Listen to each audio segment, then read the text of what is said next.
Good morning. Ngasigi video happening minarase ko. Ngasi je sagon se numit se akhoi number se 25 lere ko. Number season number se 25 ama se na biba angel numbers ta aduga color dana yellow machu le na ko. Ado ngasai gi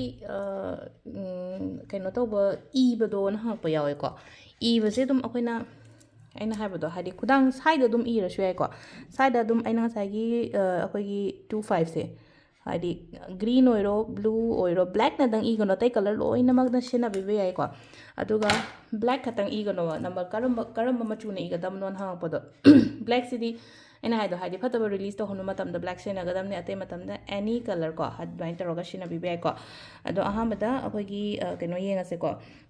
ada enze haibo color da na hangapan le na ko yellow machu gumba se bibe ay ado card message yenga se ado ngasi gi na timing afa so apetang yimina se ko ma'am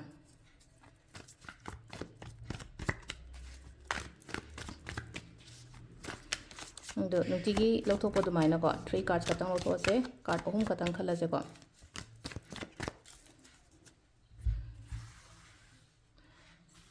sidagi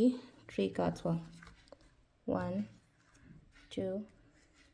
3 silere ko card ahum sida lere personal consultations ko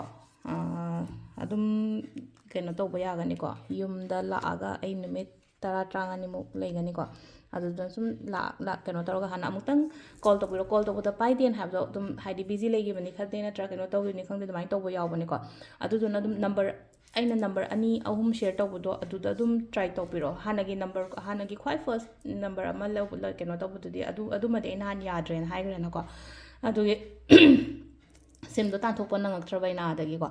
aduduna ne ko adu number 62 na hobo dumane adagi 7005 na hobo dumane adu ani du dum call tobiro ani du gi marak to dum pairak pa ma dum kena tobiro bodum adum numito hainaraga dum lakpi ba yagani ko crystal gi matang da oiro natraga haidi consultation gi kai gi leina ko aduga keno yenga se ko hasi card ki message se yenga se duga ngasi gi na timing of hobo se kai no habado du dum su yengmina rase ahamba khanba card ko card number 1 card number 2 and card number 3 ko ahamba sina haidi reunion oina oi ko ngasi gi oina haraga di ko haidi se laiba card se ko haidi hapedang saina ulage ko haidi mi punba ko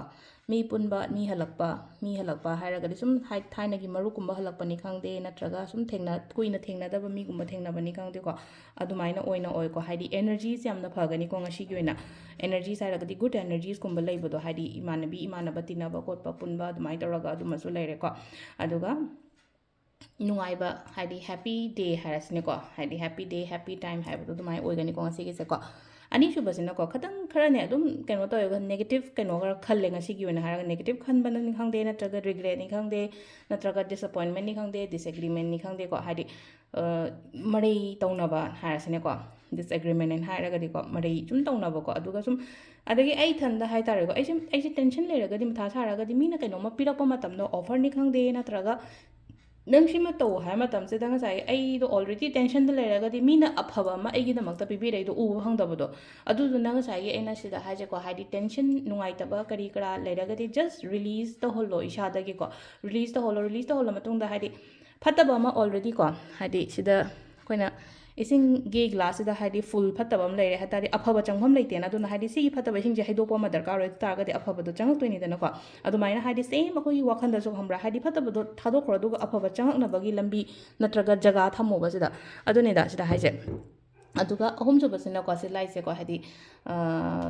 kaino lai ko sida na ko hai di anova ideas me hamma anova opportunities me hamma lai ko adu isha gi na so ko hai di khalle me hamma khandi khallaga ne ko pangthoktabida kitang lei ko adu pangthokadaba kadang pangthokadaba matam hai tare ko hadi pangthokpiba yaeba ko adu kenoma adu aina tawramda da kitang careful di oyo hai ko sida hai je si card sina hai je kitang careful di oyo adubu ai je haye na khala je ai thi saba haye phi tu ba haye puri tu ba haye na khala di tawboda ke shukai deba haidi ai gi creative work to sida ko adu pangthokpiba da kemta kai ba leite ko aduga timings ne ki pung 5 ga minute 53 daina 3 ga minute 30 phawm lere adagi 9 ga minute 53 daina pung 1 ga minute 58 phawm lere ko adagi nungin gi na pung 3 ga minute 38 daina pung 3 ga minute 58 phawm lere adagi nungdang atheng minute 38 ga minute 33 daina 12 ga minute 58 phawm lere ko aduga nungalam dai gi na 2 ga minute 33 dagi na next day mathanggi ko hadi nu si hayeng ahing dagini ko hadi 2:34 daina pung ani ga minute kuntra ga mari dagina nungalam dagi manga ga minute yankai mari pa yankai manga phawm le ko sisina khoi gi ngasi gi oina afaba timing ko ausile re khoi gi ngasi gi card ki message se ma'am thank you